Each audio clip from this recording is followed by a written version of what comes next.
हर हर महादेव। सावन सोमवार व्रत कथा। एक साहूकार था जो भगवान शिव का अनन्य भक्त था। उसके पास धन धान्य किसी भी चीज की कमी नहीं थी, लेकिन उसकी कोई संतान नहीं थी और वह इसी कामना को लेकर रोज शिव जी के मंदिर जाकर दीपक जलाता था। उसके इस भक्ति भाव को देखकर एक दिन माता पार्वती ने शिव जी से कहा कि प्रभु, यह साहूकार आपका अनन्य भक्त है, इसको किसी बात का कष्ट है तो आपको इसे अवश्य दूर करना चाहिए। शिवजी बोले कि हे पार्वती, इस साहूकार के पास पुत्र नहीं है, यह इसी से दुखी रहता है। माता पार्वती कहती हैं कि हे ईश्वर, कृपा करके इसे पुत्र का वरदान दे दीजिए। तब भोलेनाथ ने कहा कि हे पार्वती, साहूकार के भाग्य में पुत्र का योग नहीं है। ऐसे में अगर इसे पुत्र प्राप्ति का वरदान मिल भी गया तो वह केवल 12 वर्ष की आयु तक ही जीवित रहेगा। यह सुनने के बाद भी माता पार्वती ने कहा कि हे प्रभु, आपको इस साहूकार को पुत्र का वर देना ही होगा, अन्यथा भक्त क्यों आपकी सेवा पूजा करेंगे। माता के बार बार कहने से भोलेनाथ ने साहूकार को पुत्र का वरदान दिया, लेकिन यह भी कहा कि वह केवल 12 वर्ष तक ही जीवित रहेगा। साहूकार यह सारी बातें सुन रहा था, इसलिए उसे न तो खुशी हुई और न ही दुख। वह पहले की ही तरह भोलेनाथ की पूजा अर्चना करता रहा। उधर सेठानी गर्भवती हुई और 9वें महीने उसे सुंदर से बालक की प्राप्ति हुई। परिवार में खूब हर्षोल्लास मनाया गया, लेकिन साहूकार पहले सी तरह रहा और उसने बालक की 12 वर्ष की आयु का जिक्र किसी से भी नहीं किया। जब बालक 11 वर्ष की आयु हो गई तो एक दिन साहूकार की सेठानी ने बालक के विवाह के लिए कहा, तो साहूकार ने कहा कि वह उसी बालक को पढ़ने के लिए काशी जी भेजेगा। इसके बाद उसने बालक के मामा जी को बुलाया और कहा कि इसे काशी पढ़ने के लिए ले जाओ और रास्ते में जिस भी स्थान पर रुकना वहाँ यज्ञ करते और ब्राह्मणों को भोजन कराते हुए आगे बढ़ना। उन्होंने भी इसी तरह करते हुए जा रहे थे कि रास्ते में एक राजकुमारी का विवाह था। जिससे उसका विवाह होना था वह एक आंख से काना था। तो उसके पिता ने जब अति सुंदर साहूकार के बेटे को देखा तो उसके मन में आया कि क्यों न उसे ही घोड़ी पर बिठाकर शादी के सारे कार्य संपन्न करा लिए जाएं।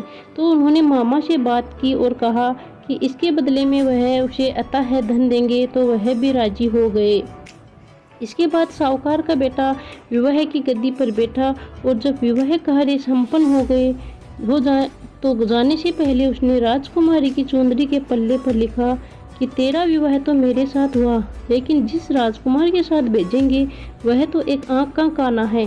उसके बाद वह अपने मामा के साथ काशी के लिए चला गया। उधर जब राजकुमारी ने अपनी चुंदरी पर यह लिखा हुआ पाया तो उसने राजकुमार के साथ जाने से मना कर दिया। तो राजा ने भी अपनी पुत्री को बारात के साथ विदा नहीं किया। बारात वापस लौट गई। उधर मामा और भांजे काशी पहुंच गए। एक दिन जब मामा ने यज्ञ रचा रखा था तो भांजा बहुत देर तक बाहर नहीं आया। तो मामा ने अंदर जाकर देखा तो भांजे के प्राण निकल चुके थे। वह बहुत परेशान हुए, लेकिन सोचा कि अभी रोना पीटना मचाया तो ब्राह्मण चले जाएंगे और यज्ञ का कार्य अद्भुत रह जाएगा। जब यज्ञ संपन्न हुआ तो मामा ने रोना पीटना शुरू किया। उसी समय शिव पार्वती उधर से जा रहे थे।